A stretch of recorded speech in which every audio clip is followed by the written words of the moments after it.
मी आपल्या सगळ्यांना या मी काय करणार आहे या गोष्टींचं मी आपल्याला वचन देते.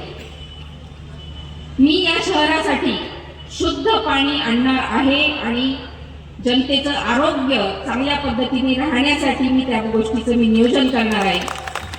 दहशत, दादागिरी आणि गुंडगिरी 2 नंबरचे धंदे या मतदारसंघातून मी हद्दपार करणार आहे.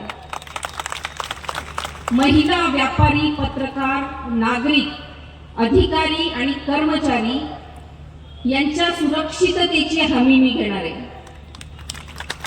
बेरोजगारांना रोजगार मिळण्यासाठी रोजगार निर्मितीवर मी भर देणार आहे. नवीन उद्योग या मतदारसंघात आणणार आहे. उद्योगवाढ आणि स्वयंरोजगारच्या योजना मी या मतदारसंघात आणेन आणि तरुणांचं सक्षमीकरण करेन, जेणेकरून आमचा जो युवक आहे तो आज भरकटला जातो आहे, वेगवेगळ्या व्यसनांकडे तो जातो आहे, तो चुकीच्या मार्गाला जाणार नाही याची मी काळजी घेणार आहे. शेतकऱ्यांच्या समस्या सोडवण्यासाठी प्रथम प्राधान्य देणार आहे.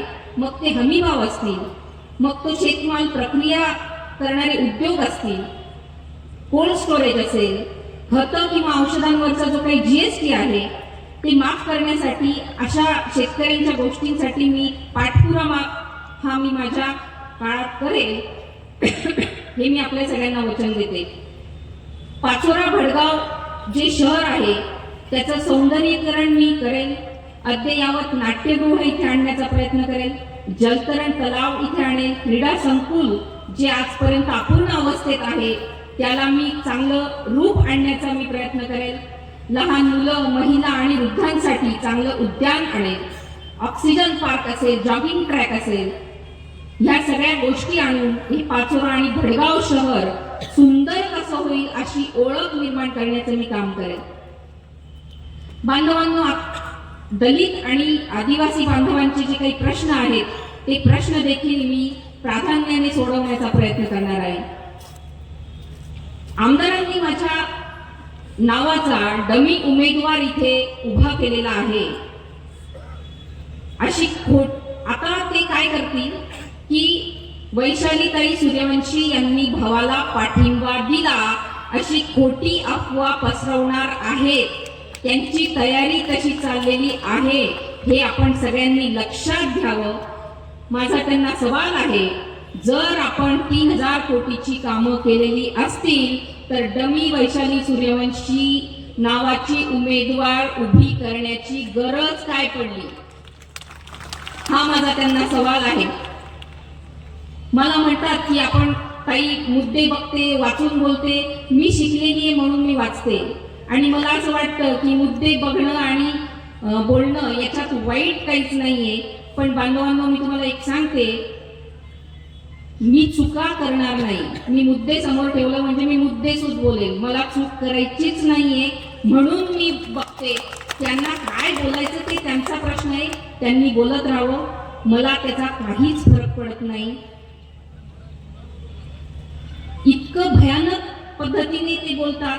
पण ताई, आपली मागच्या वेळी सभा झाली त्यावेळी मी खूप भावनिक होती. माझी सुरुवात होती आणि महिला या थोड्या इमोशनल असतात, भावनिक असतात आणि त्यातल्या त्यात बहीण म्हटल्यानंतर ती भावनिक असतेच. मी मागच्या वेळी भावनिक झाली होती, परंतु यांचे मला सगळ्यांचे एवढे अनुभव आले, म्हणजे मी एकावर बोलणार नाही, सगळ्यांचेच मला अनुभव आलेले आहेत. त्याच्यामुळे मी आता पक्की झालेली आहे. अगदी प्रत्येक गोष्ट झेलण्याची कपॅसिटी माझ्यामध्ये आलेली आहे हे मी आपल्या सगळ्यांना आवर्जून सांगते. इतके आघात आल्यानंतर मला स्ट्रॉंग तर बनावंच लागेल ना, नाहीतर मग पुन्हा होईल ताई एक महिला आहे, ताई काय करू शकते, ताई पोलीस स्टेशनचे कामं करणार नाही, ताई भावाला सरेंडर होऊन जाईल, अशा खूप अफवा आहे. मी 2.5 वर्षापासून त्या गोष्टी ऐकते. थांबा, इलेक्शन जवळ येऊ द्या, ताई बरोबर मॅनेज करून घेऊ मी बाई ताईला, ह्या अशा गोष्टी भरपूर ऐकलेल्या आहेत. त्यामुळे मी हळूहळू स्ट्रॉंग झाली. अमोल भाऊ माझ्यावर आरोप करतात. आरोप करण्यापूर्वी भाजप सरकार सत्तेवर असताना आपण मतदारसंघामध्ये कोणती विकास कामे करून घेतली याचा मला जाब आपण द्यावा. सत्ता तुमचीच होती, कामं केली ते अगोदर सांगा. माझ्यावर बोलण्याच्या अगोदर तुम्ही तुमचं बघा. उमेदवारी अर्ज भरण्याच्या दिवशी किंवा माघारीच्या दिवशीची गोष्ट सांगते. उमेदवारी अर्ज माघारीच्या दिवशी जो काही प्रकार घडला, गुंडांची टोळी, गुंडागर्दी ज्या पद्धतीने झाली ती तुम्ही सगळ्यांनी उघड्या डोळ्यांनी बघितलेली आहे. ह्यांची कुणाचीही जर सत्ता आली तर या मतदारसंघामध्ये गुंडा राज तयार होणार आहे, हे आपण सगळ्यांनी लक्षात ठेवा.